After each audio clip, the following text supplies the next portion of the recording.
Court of Appeals, Division 1 is now in session.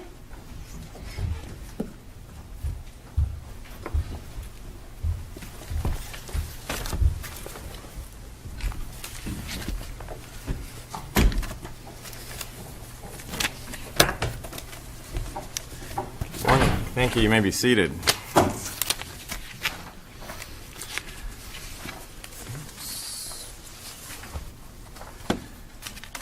We're here this morning for argument in the Adam Frank Diaz versus Michael Herod, Real Party and Interest, Karina Escalante Diaz. Our case number is SA160002. These proceedings are being audio and video recorded, so we would ask when you approach the podium that you identify yourself and your client. Each side will have 20 minutes. If you want to reserve time for rebuttal, the petitioner will need to do that or just save some time. We have conferenced this matter, and we've read the petition and the response, and we look forward to your argument.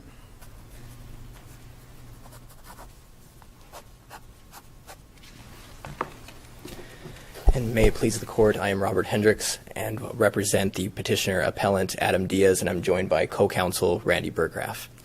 And there's a basis for special action jurisdiction in this matter because under no rule of law can the trial court's ruling be upheld in this matter.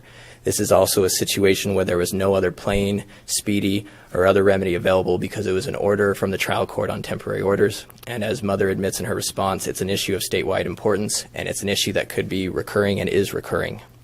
We also request that a de novo review be granted because it is a matter of statutory interpretation. By way of background, before getting to Father's arguments, on February 15th, 2003, the parties were married, and they remained in Arizona their entire marriage until Mother left in September of 2015. In February 2009, they had twin boys, and they lived in Arizona their entire lives until Mother left in September of 2015. Father alleges on September 1, 2015, the parties decided to get a divorce, and from then on, he would return home from work every day, and as soon as the boys went to bed, he would go stay with family and friends to try to keep the situation amicable during the pendency of these proceedings. He returned home on September 9th, 2015 to find that Mother and the children were gone. Who also resided in the residence was Father's mother, paternal grandmother. She reported to him, according to Father, that the mother and the children were staying at a family friend's house, but they never returned that night. He found out the next day on September 10th, 2015, on a phone call with Mother, who informed him that Mother and the children had left the state of Arizona for Texas. He filed an emergency motion, a motion for temporary orders, and a petition for dissolution on September 16th, 2015. He eventually was able to serve Mother in Texas on September 25th, 2015. The emergency motion was denied, and temporary orders was held on November 6th, 2015. The pertinent orders from the temporary orders in part were that Arizona is the home state jurisdiction under 25-1031, that the parents were ordered to have joint legal decision-making, and the court even specifically wrote in its order that although equal parenting time was favored, it did not have the jurisdiction to order the children to return from Texas to Arizona. This minute entry was later corrected to read on a nunc-pro-tunc basis that the court did not have the authority because the preliminary injunction was not in place when Mother had moved prior to the preliminary injunction being in place. What Father challenges is the ruling that the nunc-pro-tunc, where does that appear in the appendix? It was after we filed the petition as well as the appendix. Supplemented that? Do we have that? Do not have that. That came. Why is that? And I have, I can get it. I believe I have a copy, and it just came out a few days ago. Seems like that's something that should be filed with this court. And it's something that I don't believe that it changed, and it's certainly something that can be supplemented. Certainly it's not an issue that we believe changes Father's argument. Well, but let me understand what you said. I thought, if I heard you correctly, and perhaps I didn't, the sentence effectively that you're challenging is the following: the court is without jurisdiction to order relocation because Mother and the children moved to Texas prior to the filing of the petition. Did I hear you right that nunc-pro-tunc changed that sentence? I don't believe that it did, because the change in the sentence was from the word jurisdiction to the word authority, which I believe authority and jurisdiction are one and the same. And in the nunc-pro-tunc, it was without the authority, because the preliminary injunction wasn't in place. I think it was a clarification. It wasn't a change of the order. Well, but help me out. It purported to change that sentence, correct? I mean, the text used in that sentence. Do I hear you right? Correct. Okay. So it strikes me, because that's the sentence that I think you're challenging in your petition, that we will need that quickly. Okay. And that's something that we can get today. Okay. And I don't believe that it changes the argument and it changes father or this outcome. Well, And I understand your and position, but we're certainly, sort of an empty vessel on that. just to clarify that the father's arguments are the same, and we will supplement absolutely the minute entry that came out just a few days ago. Okay. And What was the cause of that minute entry? Was that just sua sponte, or was there some motion practice? sua sponte. Okay. It wasn't by The motion. one word that's different, just jurisdiction is changed to authority. That was one of the changes, and then he mentions the preliminary injunction. And that's the sentence reads, before it was without jurisdiction to order the children to relocate, changed to without authority because the preliminary injunction was not in place. And So, under either the old order or the new order, the court believes it cannot do anything now, that it's choosing in its discretion not to. correct. It's saying that regardless of which minute entry under the original or the nunc-pro-tunc, that is without the authority or without the jurisdiction to order the children to relocate or return from Texas to Arizona. And your view is that because the court found that Arizona is a home state, it has the jurisdiction and the authority to consider the matter further. Yes, absolutely. Under the UCCJEA and two cases that I believe also implicitly gives the court that power, that I believe that, yes, the court has the authority to do so, and for public policy reasons as well. And regardless, it's a situation that needs to be clarified. Trial courts are issuing different rulings in factually similar situations, and it's something that we believe from a public policy matter needs to be addressed. Is the court just saying, I didn't have authority to find that she violated a restraining order because it hadn't been issued, or an injunction? That seems different. Authority does seem different than jurisdiction. I guess I am troubled by we would need to look at the order and make sure we're comfortable, or Absolutely. understand. And absolutely, and happy to supplement that. I just wanted to clarify that regardless of the nunc-pro-tunc or the original, the court did have the authority and the power, regardless of whether you're acting under preliminary injunction or not. But if the court's acknowledging, apparently by this nunc-pro-tunc order, that it has jurisdiction over the children, Yes. and is just saying, well, I don't have authority to hold her in contempt for doing something, doesn't that suggest that the court understands, it has jurisdiction to make a decision where the kids should be, and the court could rely on any number of factors and decide it's better that they stay there? Certainly, it doesn't mean the court doesn't have authority to direct that the kids be returned, but it also doesn't suggest that it doesn't have authority to make the decision that they could stay in that state. And I think that what it's lacking is what it appears under both orders is that there's a lack of authority for the children to be returned, and if the trial court felt that it had that authority, then the parenting time and legal decision-making orders would have been much different. And that's... Well, legal decision-making, you're not challenging that. No, correct, just parenting time. Okay. And... How do we know that the court would have done something differently? Because the court didn't make a specific finding that it was in the best interest of the children to stay in Texas.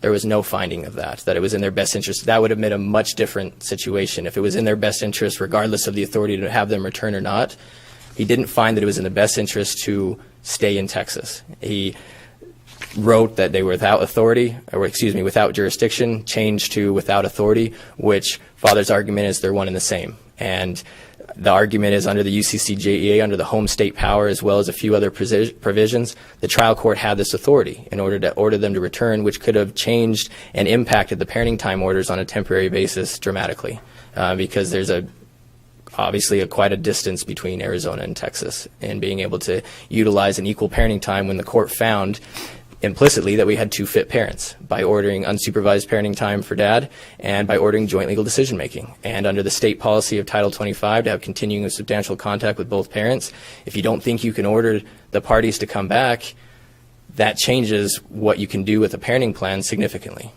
And getting the argument, I guess the overall theme would be that the trial court got the facts right, but father argues that it misapplied the law. Under the UCCJEA and 1031, it is the home state's jurisdiction. That's what the power that it needed. It has the power to order the children to return. Most specifically under 25-1006, the court has the ability to bind parties, regardless of what state they live in, to its custody determinations. And under 1053 and even Texas statute, who also adopted the UCCJEA, has an almost identical provision to 25-1053. Why do we need to turn to Texas law? We don't at all. And just the only reason I compare it is that they must give full faith and credit to Arizona laws, and they have the exact provision. Wouldn't they have to do that even if that statute didn't exist? Arguably so, but the fact that they have the same exact statute and the UCC, they've adopted that as well as every other state, that they must give full faith and credit to Arizona rules, which further supports the argument that Arizona had the right to order these children to come back, and Texas would have to respect that because of the UCCJEA's purpose. When it was the UCCJA, then the UCCJEA was to deter using the interstate system to create custodial litigation. And that's the argument, and there's also two cases that I believe implicitly gives the court the power in order to order the children to come back without a 25-408 relocation analysis, and that's Mengen as well as Welch versus Roberts. And in Welch versus Roberts, we had a situation where the family was in Oklahoma, and mother and the children would periodically, temporarily reside in Arizona looking for employment opportunities. And when they were there, their last visit for 4 months, mother filed a petition for dissolution. Father in Oklahoma filed a competing petition for dissolution. The Arizona Court of Appeals decided that Oklahoma was the home state jurisdiction. They went forward on that. Father was ordered to be primary custodian, and they ordered the children to come back to Oklahoma. Same situation that we have here, except mother and the children are in Texas and father is in Arizona. It's the flip side, isn't it? Yes. Right. But it's similar in the fact that we have two states, with one state, Oklahoma being the home state, ordering the children to come back. Here, Arizona being the home state, having the authority to order the children to come back. Another similar situation that we draw a comparison to is Mengen. And in that situation, mother and father went through a divorce. They had parenting time orders. Mother took the children and went to New Mexico. Now, her behavior was that she completely ignored the laws, and the court in Arizona, the Court of Appeals, ruled that Arizona was the home state jurisdiction, ordered the children to return to father. Similar situation we have here. Instead of going to New Mexico, mother and the children went to Texas. Father, being married, has just as much rights to these children as mother does.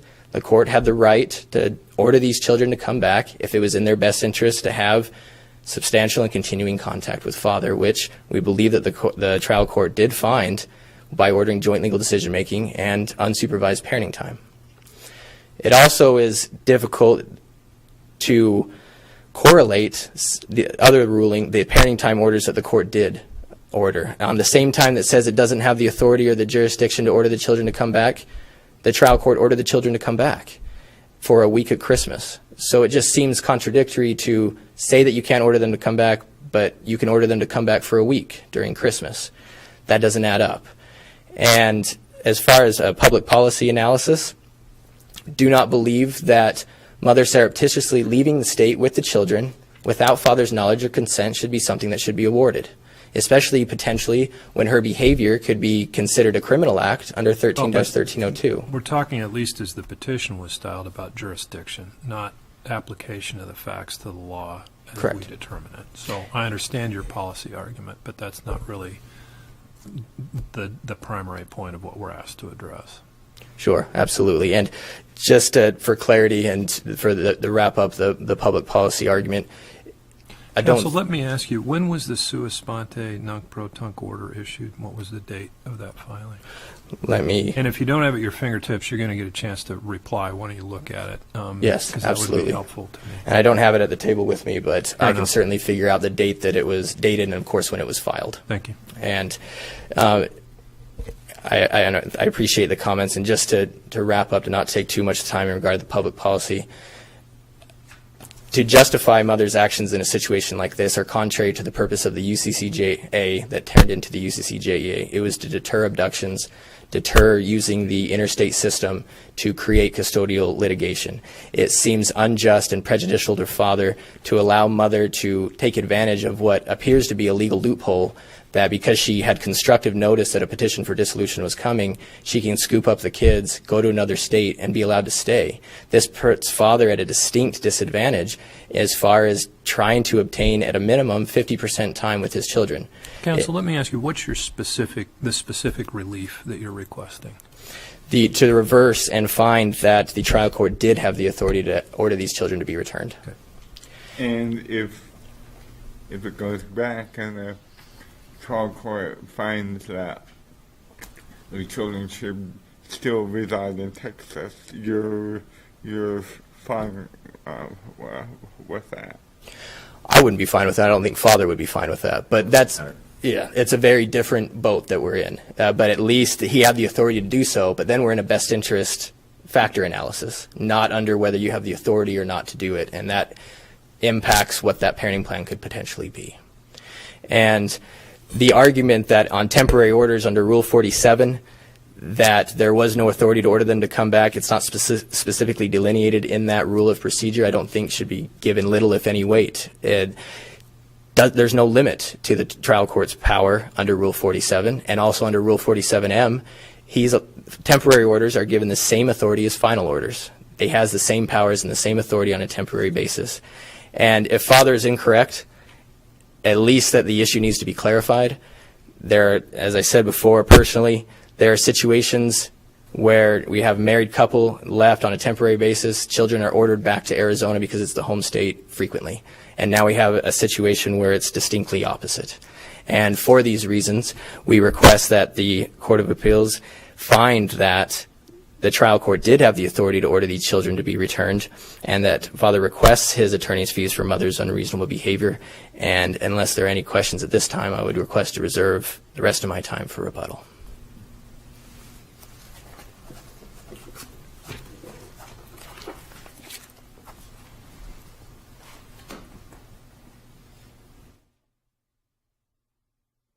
May it please the court, counsel. My name is Terry Smith. I represent Karina Diaz. The trial court is granted that authority that flows from statutes or rules. In this case, the November 13th, 2015 order of Judge Herod set forth his jurisdiction, and that was incident to UCCJEA and 25-1031. I'll call it 1031. Under 1031, the judge in the trial court specifically set forth he had jurisdiction to order legal decision-making and parenting time orders. As a matter of fact, under 1031, the court has jurisdiction to order initial custody determinations. Under 25-1002, the definition of initial custody determination is any judgment, including temporary, for legal custody and physical custody and visitation. Interesting enough, it doesn't say parenting time under the definition of 1002, but it does say physical custody. The trial court indicated in its minute entry of November 13th, it had home state jurisdiction and the jurisdiction that flowed under 1031. So in that case, the court did the analysis under 403 and determined, weighing all the factors under 403, that parenting time, the parenting time best interest would be that father would have parenting time in Arizona and in Texas, but never made a determination under 1031 of physical custody. And there is no provision in Title 25 for the relief sought by father. So, counsel, it's your point that court clearly exercising home state jurisdiction could never enter physical custody orders for parties and a family that it clearly found had jurisdiction under the UCCJEA? I am saying that the court can order physical custody. The court in this case never delineated physical custody. Okay. But the trial court is without jurisdiction to order what counsel's calling and father's calling relocation under 408. 408's not at That is issue not here. applicable because there's no prior agreement I understand. and no court order. I understand. This is pretrial. So the court is with competent jurisdiction, subject matter and personal, to order physical custody under the definition of 1002, And I but think he did not do it. Well, I think I agree, but what I struggle with is the court statement that it's without jurisdiction to order the children to live in Arizona. That's what I struggle with. And again, I understand just this morning that there may be a nunc-pro-tunc that may affect that I haven't seen. So- But it seems to me the court did have jurisdiction to do that. Exactly. But I think if we look at what the judge stated on the November 13th, the court is without jurisdiction to order relocation because mother and the minor children moved to Texas prior to the filing. I think we're stuck on, or I am stuck on, and the court might have been stuck on the word relocation. When the court is with jurisdiction, has jurisdiction to order legal custody. And as a matter of fact, at the return hearing, I made the argument under Rule 47, there is no provision under Rule 47 for relocation of children. And I understand your point on that, although clearly you're not arguing that a rule would divest the court of jurisdiction. No. Okay, because that cannot be done. But what I struggle with is the court's use of the term jurisdiction, because that, when I read the minute entry, didn't really square with its findings on home state, because if this court didn't have jurisdiction, there is no court in the world that would. So to remedy that, sua sponte, January 13th, the court entered a nunc-pro-tunc stating this court is without changing and modifying the offending sentence of paragraph 6, page 4, setting forth this court is without authority to order relocation under the preliminary injunction.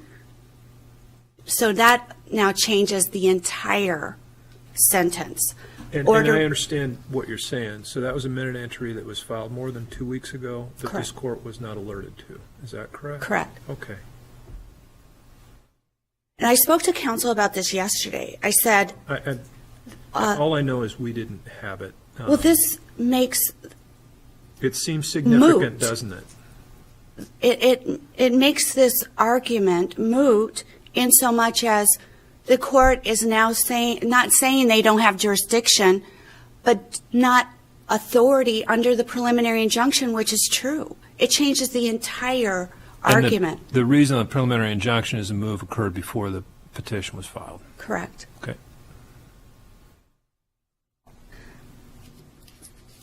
The relief sought by mother is that the court affirm the November 13th order and order attorney fees against father. Well, and I understand your request for fees, although with special actions, we typically don't affirm things. There's a disparity of income, which was set forth in the affidavits of financial information that was provided to the court. The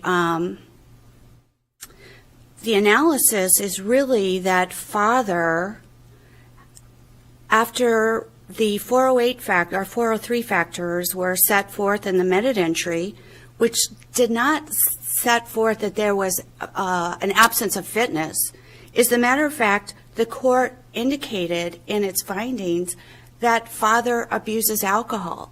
That was in the findings under 403. So father is disgruntled because after the analysis of 403, that he did not receive the relief for which he was advocating. Mother received relief for which she was advocating, but the court had jurisdiction to order physical custody and implicitly did so incident to its November 2015 order, giving father only parenting time under 1031 and the definition of 1002, 251002, which gave the court authority to order legal decision-making and physical custody, which the court implicitly did based on a best interest analysis. And in totality, this case did not rise to the level of a special action, and certainly after the non-pro-tunc order had been issued, there should have been a request to withdraw the special action. Well, the nunc-pro-tunc seems to me to be a game changer, but again, I haven't seen it. But the petition as filed talked about jurisdiction, because that's what the court's minute entry had used. And I was looking at your response, and I appreciate the argument you're providing today, but the flavor I got of your response was that the court didn't have jurisdiction to do what it wanted to. Now, perhaps I read that improperly, but what you're saying to me is a different flavor than what I got from your response. That's correct. I was stuck on the issue of, or the word relocation, because that is only a word that is set forth in 408. And I understand that, but two sentences before the court talks about jurisdiction for relocation, it says father's parenting plan would be for mother to return to Arizona with the children, and which I think I hear the parties making some distinction between relocation and returning, and perhaps that's supported by the statute, which really does use a term of art called relocation.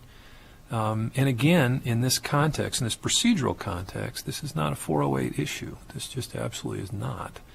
And to me, the question was, what the court felt it could consider doing, not what it did, but what it could consider doing properly and had jurisdiction to consider for temporary orders. And that's clearly what got the attention of petitioner and got the attention of this court, or we wouldn't be having oral argument.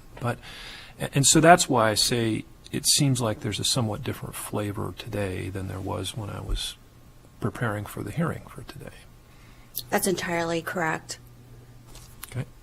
And I support the argument. There is no controversy. This is not in debate. The court had jurisdiction to order physical custody of the children. And if it was physical custody with the children with father, that would imply relocation, but the court didn't do that. Thank you, Your Honor. Thank you.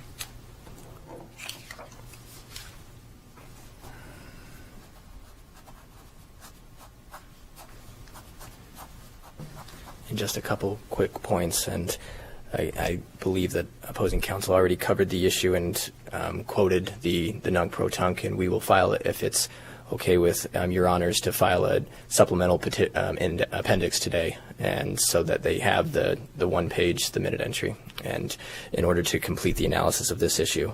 And the only issues that I wanted to cover is, again, I go back to... Counsel, let me ask you, I gave you a little homework on the date of that minute entry when that was filed. When was that filed? The date of the minute entry is January 11, 2016, and it was filed January 13, 2016. And was that distributed electronically?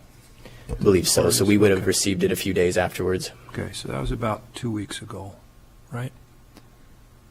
I mean, is that just doing math? We're here on the 28th of January. You would have gotten it by maybe the 15th. Yes. Why wasn't that filed with this court? And there's really I have no excuse or no reason. It was a miss on that, and neither side filed it, and it should have been filed. I understand neither side filed it. I also understand you're representing the petitioner. Correct. And it's the only thing I can offer is an apology that it wasn't. It was something that was missed, and certainly will be sent today so it can be part of the decision here today. And just to clarify that under the original and even the corrective, father's arguments do not change and believe that they should prevail. How would father's arguments not change if, and again, I haven't seen it, but the nunc-pro-tunc minute entry says instead of referring to jurisdiction to do something, that the court had no authority to do something as violative of an injunction that had never issued. And the Very different. and maybe it's just a confusion but I believe that the arguments are still the same, because if you have jurisdiction, you have the authority to order them to return regardless of whether the preliminary injunction was in place. Well, but a statement like it was quoted by Respondents' Counsel, Real Party and Interest Counsel, and I don't hear you quarreling with that recitation, was that the court lacked the authority to do something as having violated a preliminary injunction that didn't exist at the time of the events. Not that it lacked authority to order a return of the children under any scenario. And those seem quite different. Yes, and as it's viewed, I agree with that it shifts it slightly, but I think it comes back to whether it seems like the trial court, and again I'm assuming, is looking for some authority in order to return them, and is looking to the preliminary injunction, which is more of a contempt issue. Right. The whole that mother violated this. We're not asking for a contempt issue, although we don't. I agree that they're different. Yes. And in fact, the court couldn't have found her in contempt for violating an injunction when she moved to Texas because there was no case. Correct. It would have to be under 13-1302 or custodial interference. It'd be in a completely different situation. What we're arguing is the court didn't need the preliminary injunction. It still had the authority because it was the home state jurisdiction and under case law. But it's not saying it lacks the authority, again, based on a sentence in a minute entry I've never seen, that it's not saying it lacks authority under any scenario. It's saying it lacks authority for violating a preliminary injunction, which I think we all agree is absolutely right. Aren't those very different things? They are very different, but just because the trial court doesn't have the authority on the preliminary injunction, it has other sources of authority. Right, and it's not saying it doesn't. But it's still, then I guess in conjunction with that, there should have been a finding in the nunc-pro-tunc that it was in their best interest to stay in Texas. There'd already been that finding. I mean, the court chopped through the factors. The one sentence that your petition was based on no longer exists. That's what I struggle with. Okay, and I guess to try to correlate the sentence, the argument is that it's still the same. The court seems to be without a source to be able to order these children to come back, and at first it was without jurisdiction. Now the preliminary injunction wasn't in place. Under either analysis, it shouldn't matter, because as the home state jurisdiction and under case law and under a public policy argument, it has the authority to return these children. It didn't hinge on a best interest analysis. It hinged on an authority and a jurisdiction analysis. And without a clear-cut rule that, yes, the trial court had the ability to do this, could have substantially changed what those parenting time orders were on a temporary basis. Thank you both for your argument. Your Honors. We will take this matter under advisement and issue an order fairly soon. That we're adjourned.